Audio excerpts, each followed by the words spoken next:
Images from marriage. Then he said to me, "Right, blessed are those who are called to the marriage supper of the Lamb." And he said to me, "These are the true sayings of Elohim." Repeatedly in both the Old and New Testaments, Elohim's people are compared to a wife or bride. Sometimes we see this union symbolized in marriages whose wives were faithful, like Rebecca, or unfaithful, like Gomer. Other times, symbols of faithful wives, the Lamb's bride, or a promiscuous woman, Babylon the Great, are used directly. Symbolism of marriage. Unfaithful wives, the abandoned young woman, Hosea's wife, Babylon the Great. Faithful wives, Rebecca, the bride of the Lamb. The symbolism of marriage. Therefore shall a man leave his father and his mother, and shall cleave unto his wife. They shall be one flesh. When Elohim created humanity, he gave us two gifts, the Sabbath and marriage. Both have to do with relationship with Elohim and between a man and a woman. In its perfection, marriage reflected the perfect relationship between the members of the Godhead. After sin, it symbolizes the union between a perfect husband, Yeshua, and his imperfect wife, the church. Throughout the Bible, we see how husbands strive to perfect their wives and earn their love. From this example of marriage, we can also learn how to act in our own marriages between two imperfect people. Forgive your spouse, however undeserving, as Messiah forgives us, however undeserving. Accept your spouse, faults and all, as Messiah accepts us, faults and all. Put your spouse before yourself, as Messiah puts us before himself. Unfaithful wives. The abandoned young woman. Now when I pass by thee, and look upon thee, behold, thy time was the time of love.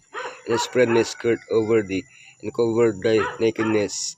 Yea, I swear unto thee, and entered into a covenant with thee, said the Lord Elohim, and thou becamest mine. In a vision, Ezekiel was shown how Elohim found an abandoned baby girl, Israel, gave her life, helped her grow, and made a marriage covenant with her, and she became a queen admired by all. This sums up the love story between Elohim and the people of Israel, from their departure from Egypt to the prosperous reign of David and Solomon, when Israel was admired by all nations.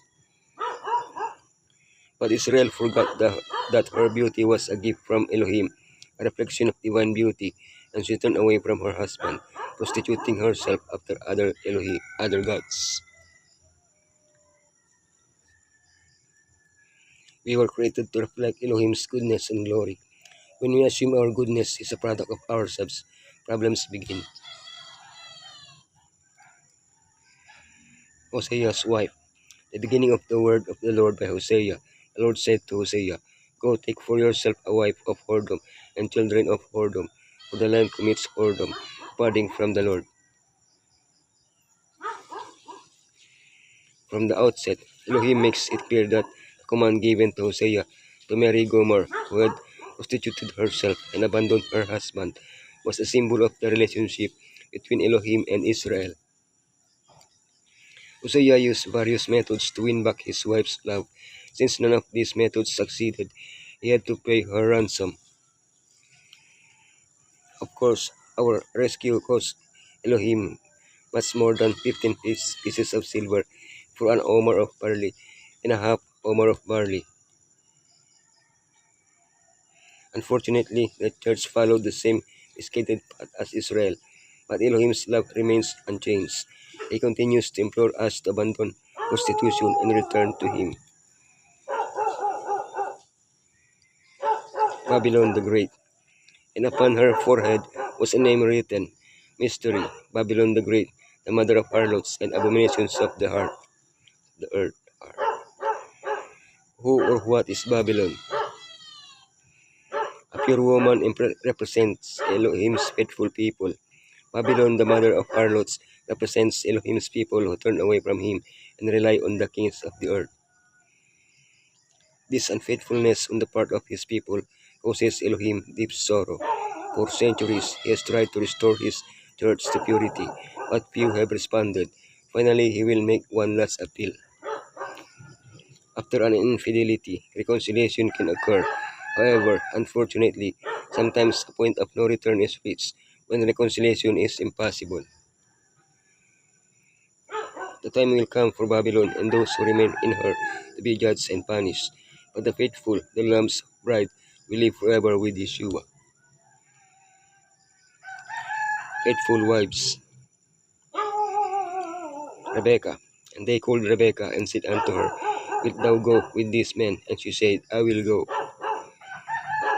According to the custom of his time, Abraham set out to find a wife for his son Isaac, but he did not want to marry his son to any of the women of Canaan, but to one of his relatives, thousands of miles away.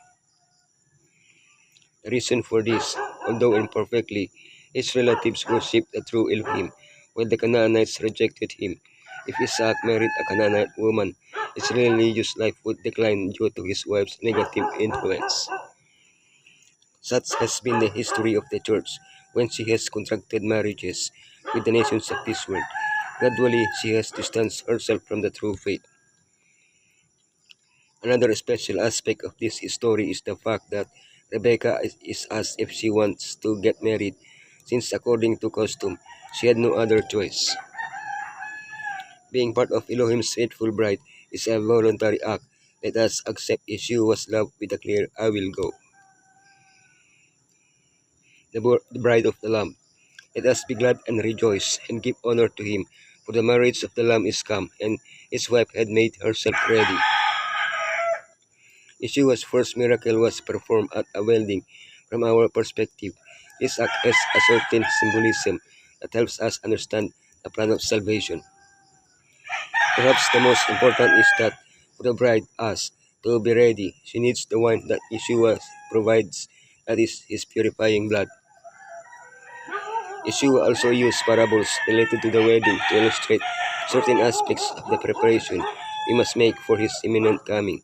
In all of them, the bride is never mentioned, but rather could the guest be the bride herself? What can we learn from these parables? Have the Holy Spirit accept your calling, the 10 virgins. Everyone is called to the wedding. We must clothe ourselves in Messiah, the unworthy guests.